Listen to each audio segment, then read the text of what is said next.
If you're on SSI, Social Security can already look inside your bank account without asking you first, and in 2026, that system is reaching further than ever before. It's called the Access to Financial Institutions program. And here's what most seniors don't realize. It doesn't just confirm the accounts you told them about, it can search for accounts you never reported, checking, savings, credit unions, all tied to your Social Security number near where you live. And the number that trips people up hasn't moved since 1989. Just $2,000 for an individual, $3,000 for a couple. That's it. One tax refund, one small gift from a grandchild, 1 month of back pay sitting in your account a little too long, and suddenly your benefits are at risk. In this video, I'm breaking down exactly how these bank checks work in 2026, when SSA is most likely to look what actually counts against that $2,000 limit, and, most importantly, the legal ways you can protect your savings without losing a single dollar of your benefit. If you get SSI, or you help a parent or loved one who does, you need to hear this before your next redetermination notice shows up in the mail. Stick around because number 4 is the mistake I see seniors make more than any other, and it's completely avoidable. If this helps you, hit that like button right now. It helps this video reach the seniors who need it most. Let's get into it. Okay, so let's talk about what's actually going on here because there's a lot of confusion floating around online, and I want to walk you through this the same way I'd explain it to my own mom or dad sitting across the kitchen table. No scare tactics, no exaggeration, just the facts so you know exactly where you stand. First, let's clear something up. This isn't some brand new spy program that just appeared out of nowhere in 2026. The system Social Security uses to check bank accounts has actually been around for a while. It's called the Access to Financial Institutions Initiative, or AFI for short, and it's been active in all 50 states, plus Washington, D.C. and the Northern Mariana Islands for a good number of years now. What's changed and what's got people talking this year is how aggressively and how automatically it's being used. Redeterminations are happening more frequently, digital tools are being expanded, and the agency has made it clear they're leaning harder into automated verification instead of just trusting what people write down on paper forms. So if you're on SSI, this is the year to understand exactly how this works, because ignorance isn't going to protect you here. Knowledge is. So here's the first thing you need to wrap your head around. AFI isn't just confirming the bank accounts you already told Social Security about. That's the part that surprises people the most. This system can actually go looking for accounts you never mentioned. It does this through something called a geographic search, which basically means it can query banks and credit unions in the area around your home address, cross-referencing your Social Security number to see if anything pops up that you didn't disclose. So if you opened a small savings account at a credit union across town 15 years ago and forgot all about it, or if a family member added your name to an account for convenience and you didn't think much of it, that account can still surface during a review. It doesn't matter if you meant to hide it or not. If it's tied to your Social Security number and it's in a bank near you, there's a real chance it gets flagged. Now let's talk about the number that really matters here, because this is the heart of the whole issue. To stay eligible for SSI, your countable resources have to stay under $2,000 if you're single, or $3,000 if you're married. And I want you to really sit with this for a second, because it's honestly one of the most frustrating facts about this entire program. That number, $2,000, has not changed since 1989, not adjusted for inflation, not updated, nothing. If that limit had simply kept pace with the cost of living since then, it would be sitting well above $5,000 today. But it hasn't moved an inch. Meanwhile, your monthly SSI payment in 2026 is right around $994 for an individual.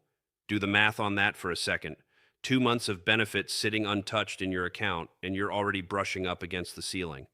That's how tight this margin really is, and it's why so many honest, well-meaning seniors accidentally trip over this limit without even realizing what they did wrong. So what actually counts toward that $2,000 number? This is where a lot of the fear and confusion comes from, so let's break it down clearly. Cash in your pocket counts, money sitting in a checking account counts, savings accounts, money market accounts, credit union accounts, certificates of deposit, all of it counts. Stocks and bonds count.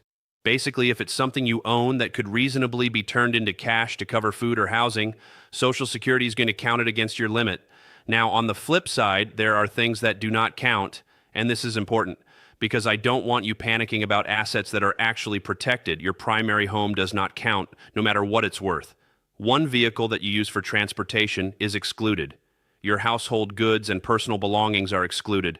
Certain burial funds and life insurance policies under a certain value are excluded too. So this isn't about penalizing you for owning a home or having a car to get to your doctor's appointments. It's specifically about liquid cash and money sitting in accounts.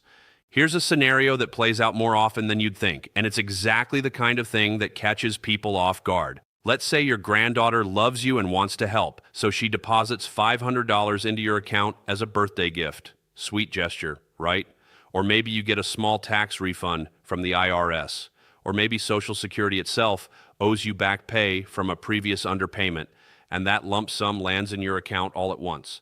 None of these are shady, none of these are attempts to cheat the system. But if that money sits in your account past the first of the following month and it pushes your total resources over that $2,000 line, you can suddenly find yourself over the limit, and that can trigger a reduction or even a suspension of your benefits. The timing is everything here, and that's the part almost nobody explains clearly enough. Now let's talk about when Social Security actually looks at your accounts, because I know a lot of you are wondering if they're watching you every single day like some kind of surveillance operation. The honest answer is no, they're not checking your balance daily. What actually happens is something called a redetermination, which is essentially a scheduled review of your entire case, including your income, your resources, and your living situation. For most people, these redeterminations happen somewhere between every 1 and 3 years, though it can vary quite a bit depending on your specific circumstances. If your situation looks pretty stable, you might go longer between reviews. If your case is flagged as more likely to change, you could see them more frequently. But here's the thing, redeterminations aren't the only trigger. If you report a life change yourself, like getting married, moving to a new address, or a family member passing away, that can prompt an unscheduled review. And if information from another government agency, like the IRS, shows income or activity that doesn't match what Social Security has on file for you, that mismatch alone can be enough to trigger a closer look, even outside of your normal review schedule. When a redetermination does happen, you're going to be asked to provide recent bank statements, typically covering the past few months, and Social Security may run the AFI system in parallel to independently verify what you're telling them. If everything matches up, you're fine and life goes on as normal. But if there's a discrepancy, if they find an account you didn't mention or a balance that's higher than what you reported, that's when things get serious. You could be asked to repay benefits that were deemed an overpayment. And in more serious cases, this can even be referred as potential fraud. I want to be clear here. Most of the time, this isn't people trying to scam the system. It's people who genuinely forgot about an old account or didn't realize a small gift would push them over the edge. But Social Security doesn't automatically assume good intentions. The burden is on you to stay within the limit and to report accurately. So now let's get to the part you're probably really here for. What can you actually do to protect yourself and stay compliant without giving up money you're entitled to? The single most powerful tool available to SSI recipients right now is something called an ABLE account. And if you haven't heard of this yet, pay close attention, because this could be a genuine game changer for your situation. An ABLE account is a special tax advantage savings account designed specifically for people with disabilities. And here's the incredible part, money sitting in an ABLE account does not count toward your $2,000 SSI resource limit up to a balance of $100,000. Let that sink in. $100,000 that can sit safely in an ABLE account without threatening your benefits at all. And there's more good news here for 2026 specifically. The eligibility rules for ABLE accounts just got a major expansion. Previously, you could only qualify if your disability began before age 26. As of January 1st, 2026, that threshold jumped all the way up to age 46. That is a massive expansion, and experts estimate it could open the door for millions more people who were previously locked out simply because their disability started a little later in life.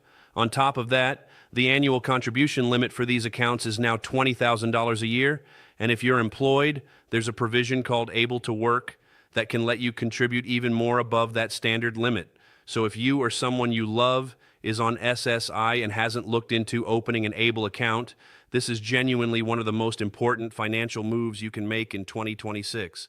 Beyond ABLE accounts, there are a few other practical habits that can help keep you on the right side of that resource limit. If you receive a lump sum, whether it's a gift, a refund, or back pay, Try to use it or reposition it before the end of the month it arrives in, since Social Security evaluates your resources as of the first of each month. Keep a simple written record of any money moving in or out of your accounts, especially gifts from family, so you're never caught off guard during a review. And most importantly, if you're ever unsure whether something counts as a resource, don't guess and don't stay silent, hoping it slides under the radar. Call Social Security directly, or better yet, talk to a benefits counselor who specializes in SSI. A 5-minute phone call now can save you months of stress and repayment headaches later. There's one more thing I want to touch on before we wrap up, and it's something I genuinely wish more people talked about, because it affects seniors specifically. And that's how this whole bank verification conversation gets twisted by scammers. Whenever there's real news about Social Security expanding its financial checks, you can almost guarantee that scam artists start using that exact same language to trick people. You might get a phone call, a text message, or even an email claiming to be from Social Security, telling you that your account has been flagged, that your benefits are about to be suspended, and that you need to verify your bank account number or Social Security number immediately over the phone to avoid losing your payment. I want you to hear this clearly. Social Security will never call you out of the blue demanding your bank information under threat of losing your benefits. They communicate through official mail, through your online My Social Security account, or through scheduled appointments you already know about. If someone calls creating panic and urgency, telling you to act right this second, that is a massive red flag. And the right move is to hang up and call Social Security directly yourself, using the number on their official website, not a number given to you by the caller. The real bank checks we've been talking about today happen quietly, in the background, through official channels, not through a scary phone call demanding immediate action. Now let's also talk briefly about your My Social Security online account, because if you haven't set one up yet, this really is one of the smartest things you can do in 2026.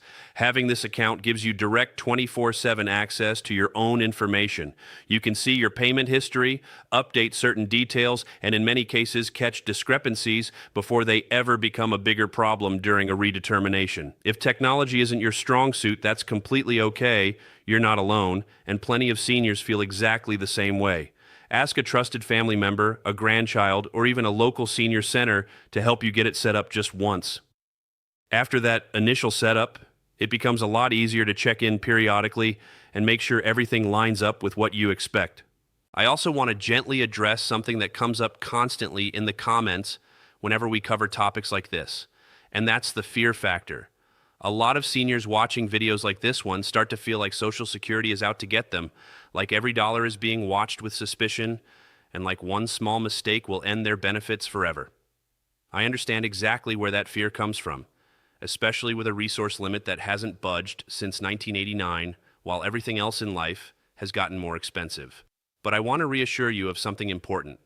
The vast majority of SSI recipients go through redeterminations every single year without any issue at all, simply because they stay under the resource limit and report changes honestly when they happen. This system isn't designed to trap you. It's designed to catch situations where someone's financial picture has genuinely changed enough that their eligibility needs a second look. As long as you understand the rules and you use tools like the ABLE account we talked about earlier, you can navigate this with a whole lot less stress than you might be feeling right now. Before we close out, let's do a quick recap because I know we covered a lot of ground here today. The AFI system can identify both the accounts you've reported and ones you haven't, searching geographically around your home address. Your resource limit remains stubbornly frozen at $2,000 for individuals and $3,000 for couples, a number that hasn't moved since 1989. Cash, checking and savings accounts, money market accounts, CDs, stocks, and bonds all count toward that limit, while your home, one vehicle, personal belongings, and certain burial funds do not. Redeterminations typically happen every 1 to 3 years, though unscheduled reviews can be triggered by life changes or data mismatches from other agencies. And the ABLE account, especially with its newly expanded eligibility, reaching people whose disability began before age 46, remains one of the single most powerful tools available to protect your savings without threatening your benefits. I know this is a lot of information, and honestly, a program that hasn't updated its core limit since 1989 while expecting seniors to navigate all of this complexity is frustrating, to put it mildly. But here's the truth. The more you understand exactly how these bank checks work, what counts, what doesn't, and what tools like Able accounts are available to you, the more control you actually have over your own financial security. This isn't about being scared of Social Security. It's about being informed enough that nothing catches you by surprise. If this video helped clear things up for you, do me a favor and hit that like button right now. It genuinely helps this information reach other seniors and caregivers who need to see it. And if you found this useful, subscribe so you don't miss the next video, because we're going to keep breaking down exactly what's changing with Social Security and SSI in plain, simple language, no confusing jargon, no scare tactics, just what you actually need to know to protect what's yours.